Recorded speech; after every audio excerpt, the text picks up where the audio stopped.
A Canadian woman is facing serious federal charges in the United States after what authorities are describing as a violent and chaotic incident at one of the busiest border crossings between our nations. The December 30th incident at the Peace Arch crossing in Blaine, Washington, has resulted in assault charges against a federal officer, documented injuries, and disturbing video evidence that paints a picture of complete breakdown at the border. This story has everything: marijuana, illegal border crossing, violent assault, and timing that couldn't be worse for Canada-US relations. Let's begin with what happened that night. According to Federal Bureau of Investigation court documents filed in U.S. District Court, 30-year-old Lindsay Anne Moffatt, a Canadian citizen, approached the Peace Arch port of entry on the afternoon of December 30th, 2025. She was attempting to cross from Surrey, British Columbia into Blaine, Washington.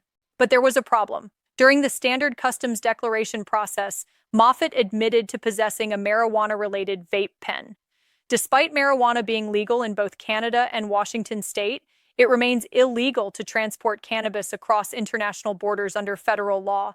U.S. Customs and Border Protection agents denied her entry and turned her away. Most people would have simply gone home. Lindsay Moffatt did not. Several hours later, just after nightfall, Border Patrol agents spotted a woman walking through Peace Arch State Park. Now, this park is unique. It's a buffer zone that straddles the international boundary, where Canadians and Americans can visit each other without going through customs. It's a symbol of friendship between our nations, marked by a towering white monument. But Moffatt wasn't there to admire the architecture. Court records describe the park as having a deep culvert marking the border, concrete barriers, and multiple signs reading, "Do not cross international boundary," warning that violators will be arrested and charged. Despite these warnings, FBI investigators allege that Moffatt deliberately walked around the barriers and crossed into United States territory illegally. A supervisory Border Patrol agent, identified in court records only as Victim 1, responded after other agents radioed for assistance, reporting that Moffatt was becoming increasingly uncooperative. What happened next was captured on infrared surveillance cameras, and according to the FBI affidavit, it was anything but peaceful. When Border Patrol agents approached Lindsay Moffatt and attempted to detain her for the immigration violation, the situation escalated rapidly. According to the FBI affidavit, Moffatt ignored repeated commands from agents. When they asked her to stop, she responded by screaming obscenities. The court documents quote her as yelling, "Go fuck yourself," directly at the officers. The supervising agent told investigators that Moffatt continued yelling and refused to calm down when asked. The agent described Moffatt's demeanor as first non-compliant, and then, as she became more agitated, hysterical. Agents moved to arrest her for the immigration violation. As the supervising agent attempted to place Moffatt's arm behind her back to handcuff her, court records indicate that Moffatt's body tensed, she refused commands about where to place her hands, and she eventually fell to the ground as multiple agents tried to restrain her. And this is where the incident took a truly disturbing turn. During the struggle on the ground, the affidavit states that Moffatt shouted repeated insults and gender-based slurs at the female supervising agent. Court documents record her calling the agent a bad word, one of the most offensive gendered insults in the English language. She told the agents that she hoped they would, and I quote, "die a painful death." Once agents finally managed to handcuff her, they attempted to transport her to a patrol vehicle. When told she would be taken to a car, Moffatt's response, according to court records, was, "I am not getting into any vehicle." Agents then had no choice but to physically pick her up to carry her toward the patrol car. As they lifted her, Moffatt began rolling on the ground. Despite being handcuffed, she started kicking her legs wildly. And then it happened. One of those kicks struck the supervising Border Patrol agent directly in the chin and face. The impact forced the agent's glasses into the bridge of her nose. The agent later showed investigators a visible red mark on the bridge of her nose and redness on her chin, both consistent with being kicked in the face. Photographs were taken immediately after the incident, documenting these injuries. The entire incident was captured on surveillance video using infrared technology, which allows recording in darkness. The FBI reviewed this footage and described it as consistent with the Border Patrol agent's account.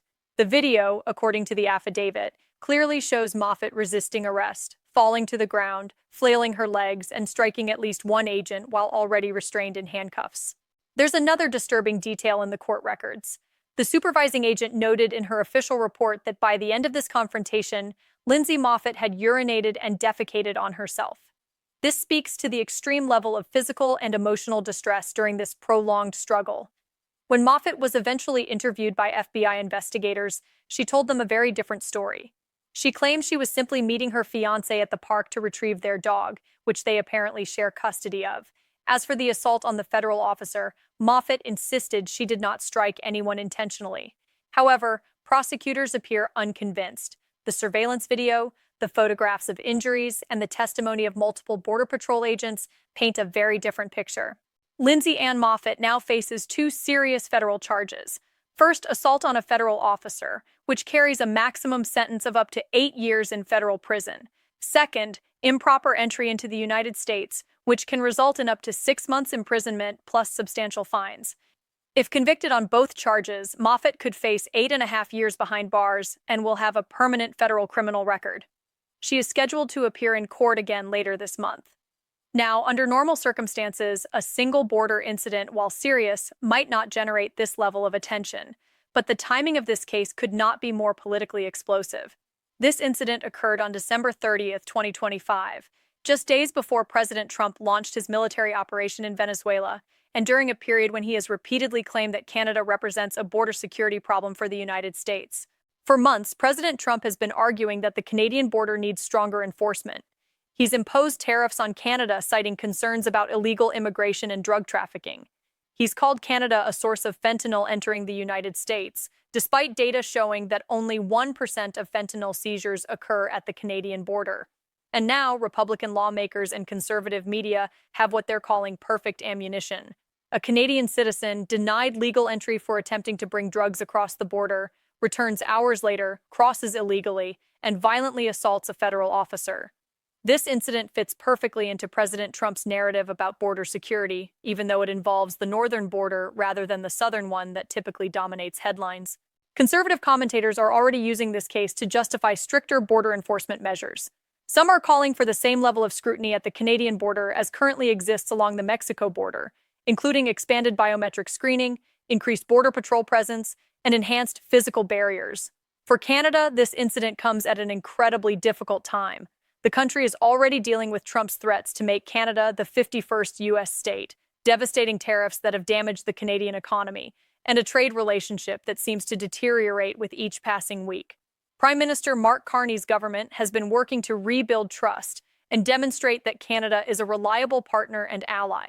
This violent assault by a Canadian citizen undermines that message. It's worth noting some broader context about the U.S.-Canada border situation in 2025. The year 2025 was, by all accounts, turbulent for United States-Canada border relations. Just weeks ago, Canadian snowbirds, retirees who spend winters in warmer U.S. states, faced new biometric fingerprinting and facial scanning requirements when entering the United States for stays longer than 30 days. Security and privacy experts raised concerns that these measures violate constitutional protections. There have been other troubling incidents. A Canadian man's vehicle was mistakenly swarmed by CBP agents at the Windsor-Detroit border crossing in what officials later acknowledged was a case of mistaken identity.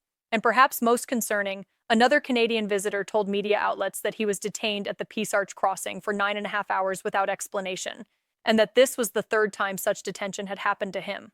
The U.S. Customs and Border Protection Agency has, notably, remained completely silent on the Lindsay Moffatt incident. Despite multiple media requests for comment, CBP has not issued any statement, provided any context, or offered any official response to the allegations.